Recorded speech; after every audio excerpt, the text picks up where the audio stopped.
Comenzamos con Transportadora de Gas del Norte, esta empresa, perdón, que está integrada, que su controladora es Gas Invest, que es una sociedad conformada con Tempetrol y Compañía General de Combustible. Recordemos que Sociedad Comercial de Plata tiene parte de Compañía General de Combustible, un 28%, por lo cual tendría un 20% de Transportadora de Gas del Norte.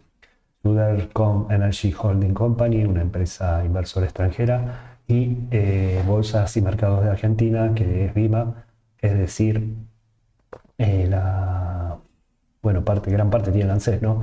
Y entre esa parte del ANSES flota la bolsa también.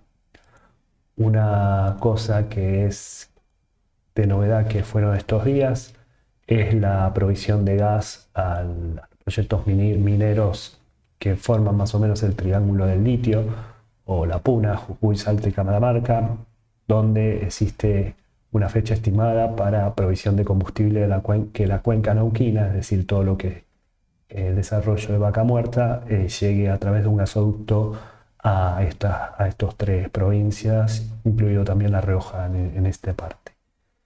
Em, Primero, antes tienen que hacer la parte troncal norte, que es un proyecto en conjunto entre los dos gasoductos, y esto es la obra de gasoducto Bicaña, que será financiado por las propias compañías mineras que operan en la Puna, y Transportadora del Norte es el que liderará el proyecto con un interés de alrededor de 14, 15 empresas eh, que han firmado su manifestación de interés en este proyecto, es decir, invertir en este proyecto para que llegue gas a este sector. Este proyecto estaría terminado a mediados del 2025 y el Transportadora de Gas del Norte creó una nueva empresa llamada Gasoducto Vicuña y su capital inicial es de 2 millones de pesos. Ya se integró en la IGJ el 4 de julio. Vamos a los resultados. El 2023 acumuló un resultado positivo de 10.937 millones. El 2022 contaba con un déficit de 3.088 millones. Esto se debe al impacto contable del acuerdo con YPF. En realidad, YPF no había, no había cumplido con algunos contratos, por lo cual tuvo que pagar una indemnización de 190,6 millones de dólares. En este trimestre se importan 29.008 millones, pagaderas en 4 cuotas, es decir, que todavía no se pagó ninguna. En fin, el segundo trimestre del 2024, acá está, perdón, lo puse 2 veces, da 2.455 millones. En el segundo trimestre dio un déficit de 2.676 millones, pero no lo haya pagado, no, lo copié 2 veces más. Vamos a los resultados. Para analizar y desglosar un poquito. ¿Qué tiene acá? Primero, las ventas fueron menores por el aumento de, de las tarifas de transporte de gas. No es suficiente ya hace 3-4 años más o menos. Después, otros ingresos. Este es el cobro o el registro del cobro de YPF, y este es el recupero de provisiones que se hicieron que acompañaban con este proceso judicial. Buen punto saliente, los entes Meconi y Enargas decidieron dar un aumento del 95% de transporte, vigente del 29 del 4 del 2023. En realidad, el 1 de mayo, desoyendo las peticiones de la empresa, que solo tuvo un incremento desde el 2019, aparte de este 95%, del 60%. De hecho, la empresa había pedido un 15% adicional que pagadero en cuestiones de proyectos productivos para exportar a Bolivia. Bueno, eso se hizo un proyecto aparte, por eso se generó la empresa. PIX-SR mantiene la calificación de la compañía A+, con perspectiva estable, sustentada ante la estabilidad de la demanda del producto de la licencia exclusiva de la operación y mantenimiento de gasoductos oeste y norte, hasta posiblemente, digo posiblemente porque firme tiene hasta el 2027 con prórroga de 10 años más, que generalmente esta prórroga se suele dar, ¿no? A ver qué tengo. Lo que decía es esto, ¿no? Prórroga de 10 años más, licencia exclusiva hasta diciembre del 2027, y según PIX-SR, La calificación refleja que las perspectivas, que las métricas continuarán robustas en los próximos 18 meses, a pesar de y asumir que los niveles de inflación estimadas para este año, 2023, serán de 142%. Veremos cómo evoluciona todo. Otra cosa para destacar es el EBITDA o la deuda sobre EBITDA. Si se toma el flujo de fondos incluido es negativa y si sin el flujo de fondos es solo 0,7, es decir, el EBITDA cubre más del 30% de la, más del 130% de la. Los ingresos por venta dan 26.508 millones, una disminución del 16,5% debido a que el efecto mayor de la inflación ante el incremento tarifario, como dijimos. Los costos de explotación dieron 20.338 millones, un 29,7% menor, principalmente por reducción de la depreciación de propiedad de planta y equipo, por el fin de la vida útil de ciertos elementos, los cuales imputaron un 49,5% menos. Es decir, hubo equipos que se sacaron de la serie, o sea, se descontinuaron y no se recambiaron todavía, por lo cual la amortización bajó muchísimo. El margen de EBITDA sobre ventas, sin embargo, da 22,9%, esto es justamente por las ventas. El año pasado era 47,8%. Bien.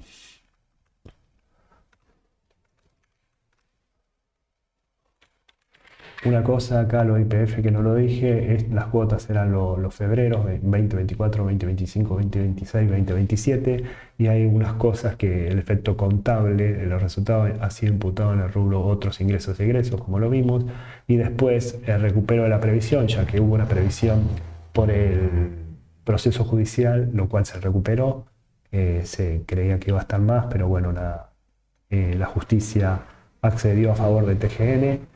Y otras cosas es cuentas por cobrar comerciales, que es todo lo que está por cobrar TGN. Después, siguiendo la línea de todo esto. Las ventas. Tenemos el EBITDA más bajo de los últimos 5 años, como 5 veces menos que el 2020-2019. O sea, un EBITDA bajísimo y un 60% menos que el año pasado por lo menos. Y los costos, esto por otro lado, hay un ahorro de alrededor de 9.000 millones de pesos y eso hace que los costos sobre venta bajen de 91% promedio de los últimos 2 años al 77%, lo cual todavía no está a niveles del 2020 ni del 2019. El 92,4% de los ingresos provienen del servicio de transporte, donde baja 17,8% interanual. Servicio de operación y mantenimiento en los gasoductos suben 2,7%. Los resultados por inversiones asociados dan superávit de 42,5 millones. Una cosa, los sistemas de operación y mantenimiento en los gasoductos es mucho menor al que realiza TGSU en el midstream de Vaca Muerta. Esto es menor todavía que TGC, que tiene el 80% de los trabajos en Vaca Muerta si se compara entre los dos. Si se toma un 100% entre los dos. Bueno, volviendo, los resultados por inversiones asociadas dan un superávit de 42,5 millones, siendo un 47% menor al segundo trimestre del 2022. El valor contable de las filiales, una empresa chilena y una empresa brasilera, es de 598,1 millón, 6,5% más que el inicio del 2023. Yendo a estas dos empresas, las tengo acá, CPG, es la operadora de Río Grande do Sul, donde tiene una baja desde 93 millones de reales o 93.498 reales a 42.653, y la otra andina que está en chileno, que también baja alrededor de 467 millones de pesos chilenos a 239 millones de pesos chilenos. Perdón que me confundí. En realidad me perdí. Ahí está. Bueno, vamos a ver los segmentos, volviendo a las ventas. Tenemos que las ventas, operación y mantenimiento suben alrededor de eh, 50 millones de pesos. En cambio, la servicio de transporte de gas bajan alrededor más de 5.200 millones de pesos.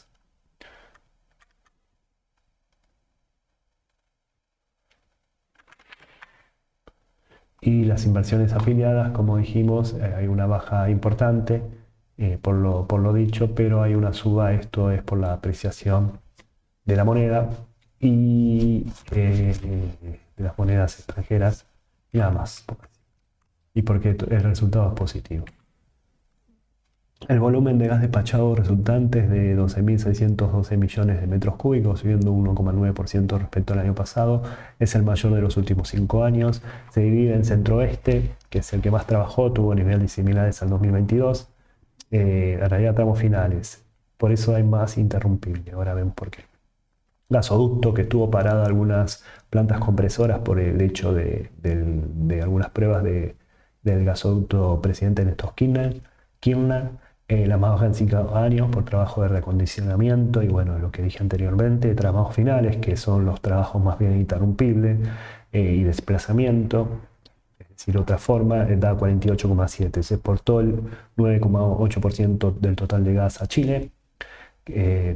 Casi completamente y es 52% más que el 2022. El transporte firme, que en realidad siempre es un 60%, esta vez fue un 49,7% por lo que dije anteriormente, fue un 3,1% menor al segundo trimestre del 2022.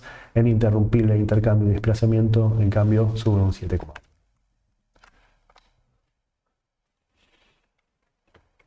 Esto lo vemos en la página 44, donde tenemos el volumen de gas mayor de los últimos 5 años, incluso algunos 300 millones de metros cúbicos más que el año pasado. Y todo lo que dije, ¿no? Gasoducto centro-oeste, que baja un poquito, pero es muy marginal. Gasoducto norte baja bastante y tramos finales que sube bastante, que compensa lo del norte. Se exporta, bueno, más que nunca. Esto es por mayor capacidad de los ductos, por lo cual, bueno, se puede exportar más y tuvieron mayores meses de autorización, es decir, mayo y junio o abril y mayo tuvieron autorización de exportar, cosa que en el 2022.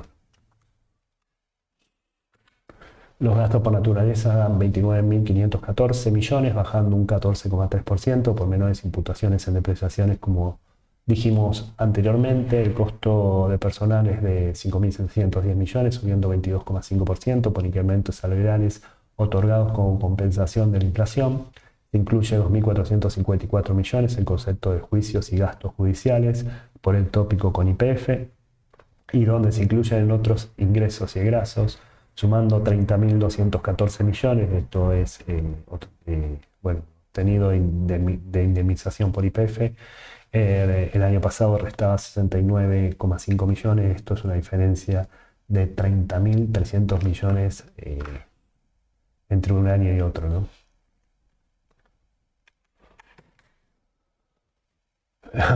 Bueno, lo que tenemos es la depreciación de propiedad, planta de equipo, donde hay una diferencia de 9.072 millones. En cuanto, como dije,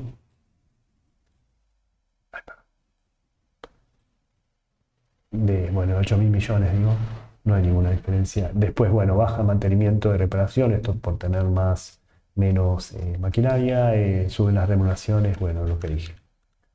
Y ingresos por indemnizaciones comerciales imputaron 29.008 millones, lo que hace la diferencia mencionada anteriormente. Si se toma el trimestre, igualmente hay una diferencia bueno, de la liquidación de un fideicomiso, lo cual se obtuvo 1.584 millones, lo que hace la diferencia, si se compara los segundo trimestre, de alrededor de 1.240 millones a favor.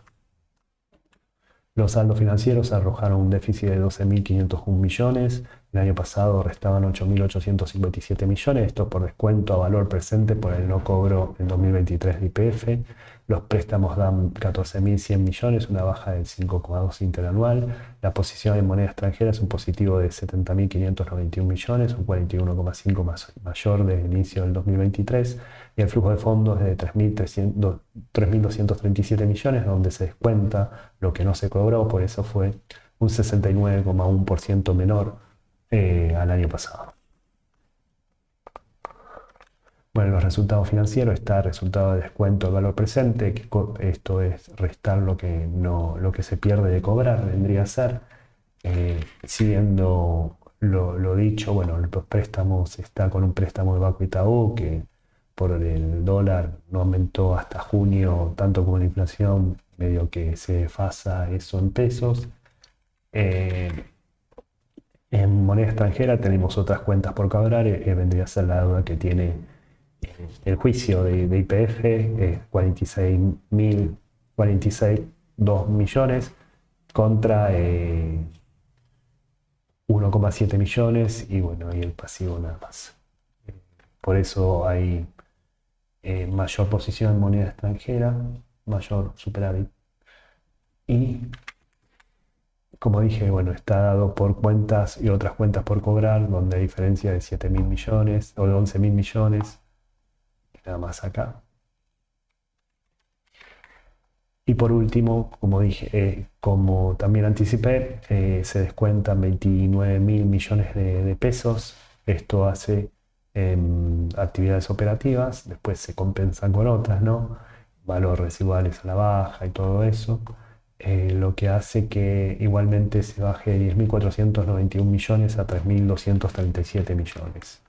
En la perspectiva, ya lo dijimos, el 4 del 7 se constituyó el gasoducto de Vicuña Sociedad Anónima Unipersonal para el desarrollo de un proyecto de abastecimiento de gas natural por ductos, principalmente en la zona de la Puna Argentina. Para ello, TGN integró un aporte de capital de 2 millones de pesos o acciones.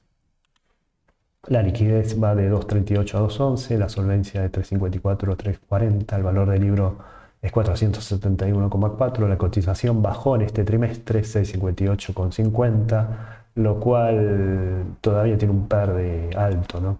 La capitalización es 289.400 millones, la ganancia por acción que acumula es 36,4 y el PER sacado, como siempre hacemos, nos da 28,2 años. Bueno, es todo.